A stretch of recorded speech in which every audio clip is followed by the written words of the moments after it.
রাত তখন গভীর। পারস্য উপসাগরের আকাশে হঠাৎ তীব্র এক অদ্ভুত সাঁই শব্দ। পেন্টাগনের স্যাটেলাইট মনিটরে ভেসে উঠল এক ঝাঁক ছোট পয়েন্টার। রাডার স্ক্রিনে দৃশ্যমান সেই বিন্দুগুলো কোনো বিশাল বোমারু বিমান বা $100 মিলিয়ন ফাইটার জেট নয়। সাধারণ চোখের দৃষ্টিতে দেখলে মনে হবে একটা কিং সাইজ তোষক বা গদি আকাশে ডানা মেলে উড়ে চলেছে, কিন্তু মার্কিন আর ইসরায়েলি ডিফেন্স কমান্ডের কাছে এই সাধারণ চেহারার জিনিসটি এখন পৃথিবীর সবচেয়ে মারাত্মক আতঙ্কের নাম, ইরানের শাহেদ ড্রোন। মার্কিন মিলিটারির $multi-billion এয়ার ডিফেন্স সিস্টেম যখন প্রস্তুত হচ্ছিল বিশালাকার ফাইটার জেট বা সুনির্দিষ্ট ব্যালিস্টিক মিসাইল ধ্বংস করতে, তখন তেহরানের ইঞ্জিনিয়াররা অত্যন্ত নিঃশব্দে বদলে দিচ্ছিল আধুনিক যুদ্ধের পুরো সমীকরণ।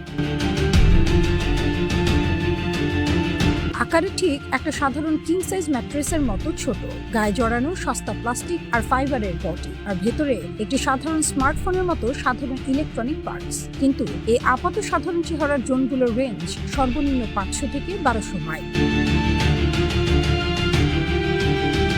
পেন্টাগনের স্ট্র্যাটেজিক মাস্টাররা যে হিসাব দেখে ঘামে ভিজছেন তা হলো একটি সহজ গাণিতিক ফাঁক। হরমুজ প্রণালীকে কেন্দ্র করে যদি 500 মাইল বাই 500 মাইলের একটি জোন কল্পনা করা হয়, তবে তার আয়তন দাঁড়ায় প্রায় 2.5 লক্ষ বর্গমাইল, যা যুক্তরাষ্ট্রের পুরো ক্যালিফোর্নিয়া অঙ্গরাজ্যের চেয়েও 1.5 গুণ বড়।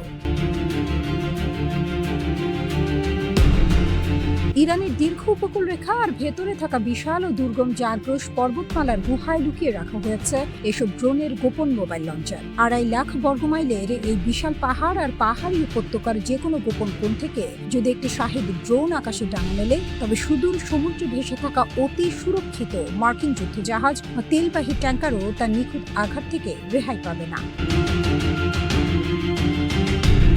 আমেরিকান সামরিক বিশেষজ্ঞদের প্রশ্ন ছিল, ইরানের কাছে এমন শাহেদ ড্রোন ঠিক কতগুলো আছে? হাজার হাজার নাকি 10,000? প্রতিরক্ষা বিশ্লেষকদের মতে সংখ্যাটি কত হাজার তা আসল কথা নয়। আসল কথা হলো এগুলো তৈরি করা অত্যন্ত সহজ, সস্তা এবং দ্রুত উৎপাদনযোগ্য। পেন্টাগন হিসাব করে দেখেছে, মার্কিন নৌবাহকে নিরাপদ রাখতে হলে ইরানের এই ড্রোন ভান্ডারের সংখ্যা 200-র নিচে নামিয়ে আনতে হবে। কিন্তু তা এক প্রকার অসম্ভব, কারণ ইরানের সংগ্রহে যদি মাত্র 200টি ড্রোনও অবশিষ্ট থাকে, তবে তারা নিমেষেই আকাশে পাঠাতে পারে এক বিধ্বংসী ড্রোন ঝাঁক বা ড্রোন স্কোয়াড।